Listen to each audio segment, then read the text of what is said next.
Good morning, everyone. We are live. And today we're going to continue talking about imagination. But this time around, instead of me talking about the topic or telling my stories, I would like you to have a moment to have fun with me. And I invite you to use your imagination. So, um, one of the things that we can do is to imagine what would our lives be if it weren't the life that we have now. Let's just say you've got a genie and feel free, no stopping you, just liberate your mind. What would be five imaginary lives that you would have? So take a moment, if you have a pen and paper right next to you, list down without thinking too much. What would be your five imaginary lives? If you're not going to do that now in my talk, that's understandable because I don't know where you are right now while you're listening. But this is a good exercise. And you can do this, when you have time on your own or at a more convenient time. Just think about it. Imagine what are the possible lives or parallel lives that you could have. Let's just say there's a parallel universe. And what would you be in that parallel universe? For example, in my case, I listed five. One imaginary life I've always thought about is being an artist and writer in Florence. I don't know, but I just have this imagination of me sitting in some nice al fresco cafe in Florence and writing. And I'm just a full time writer and artist living in Florence, Italy. Another imaginary life that I have is burlesque artist and sensuality coach. I don't know if you can imagine me doing that, but here's the secret. I actually did a burlesque class in Melbourne back in 2006 or 2007. So that was years ago. And burlesque is actually quite cool because there's a sense of humor in burlesque. It's not exotic dancing.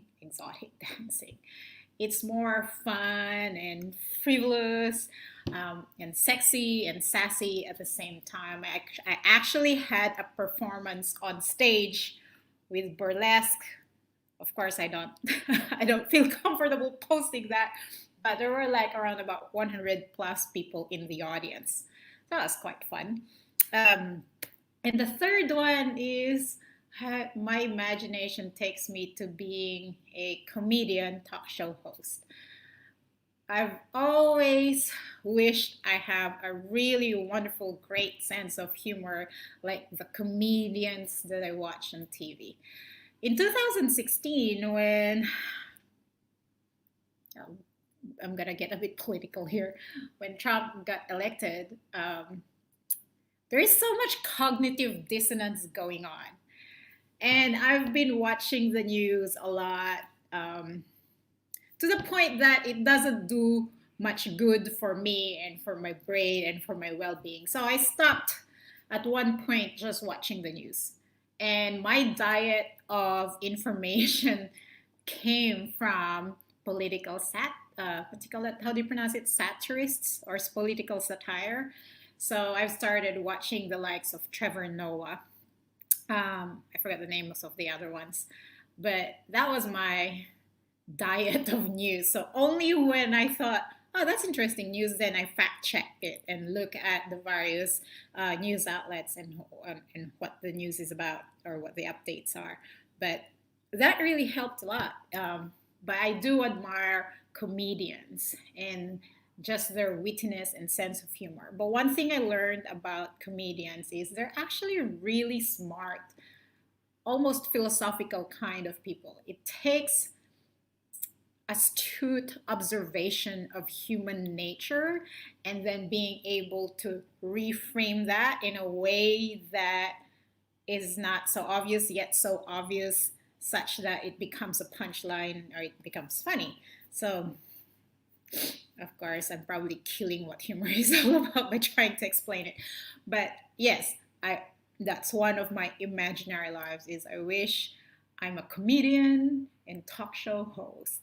That's the third one. And the fourth one is I want to be a retreat facilitator all around the world. So that's probably a possible imaginary life. It's not too far off.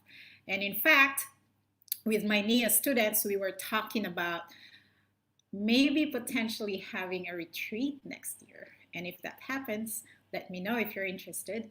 The destinations I'm thinking of are Malta and Mexico, and probably somewhere in Eastern Europe or Southern Europe. So, of course, Philippines is also another place that I'm thinking of having a retreat. But we like imagine having this 5-day retreat, and in Mexico there are these cenotes, crystal clear water holes, right? And different colors. Some of them are blue, aqua, green, but just crystal clear water. I love that about Mexico in the Yucatan. And then there's so much history, the pyramids, and also I would love to go there for the Day of the Dead. And I thought, imagine being a facilitator of a retreat. Like, what a lifestyle, you know, doing retreats all over the world and getting paid for it. And then finally, the fifth imaginary life I have is a flamenco dancer. I've always thought, oh, I'm going to live in Spain, in the Andalusia, southern part of Spain, and be a flamenco dancer. And I've actually experienced flamenco dancing, but mainly watching a group of flamenco dancers down south in Spain. And of course, we had the chance to dance with them flamenco dancers. But that's one of my imaginary lives. So, what about you?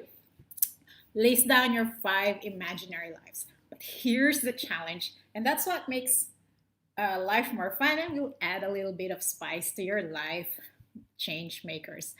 Now that you have those 5 imaginary lives, here's the challenge. List one tiny action in the direction of your imaginary life. So, for example, if I want to be an artist writer in Florence, maybe I can look up at retreats for writers in Florence, right? So that's, even though whether or not I will register for it, and with these COVID times, who knows when we get to travel again, but that just one little action starts creating some inspiration, and it starts creating a little bit more spark in our lives. So what I'm sharing with you is not necessarily the change maker's way, although it's related, because imagination is the seed of change. I actually learned this from Julia Cameron's The Artist's Way. So that's a challenge. And for example, say if you want to be a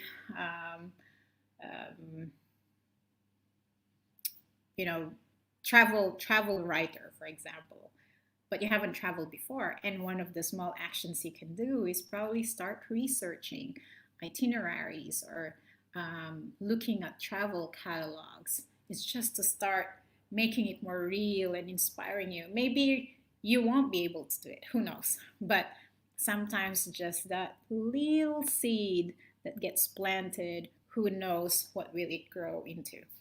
So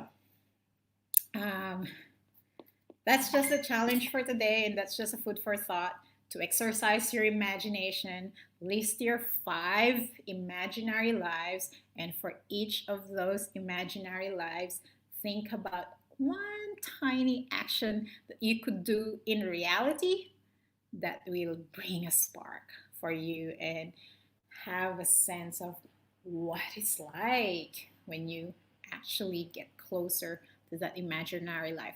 It's really for exploration. It's really for, stretching your life, your mind, and your world a little bit. and planting those tiny little seeds. Who knows what it would grow into. So thank you very much for listening. Um, Tomorrow I'll probably talk about imagination or attention again. It's to exercise our brains. And thank you for staying in tune for tuning in to the Changemakers Way. And we'll see you tomorrow. This is 𝗂𝗏𝗶𝗃𝗏𝗃, your host, and hope to see you in my webinar on the 25th of August, the 10 principles that will help you to create change with ease, effectiveness, and efficiency. And then September 3, the Changemakers Way, how to overcome roadblocks, blind spots, and risks if you're already creating change and you're already leading change. See ya. Oops. End broadcast.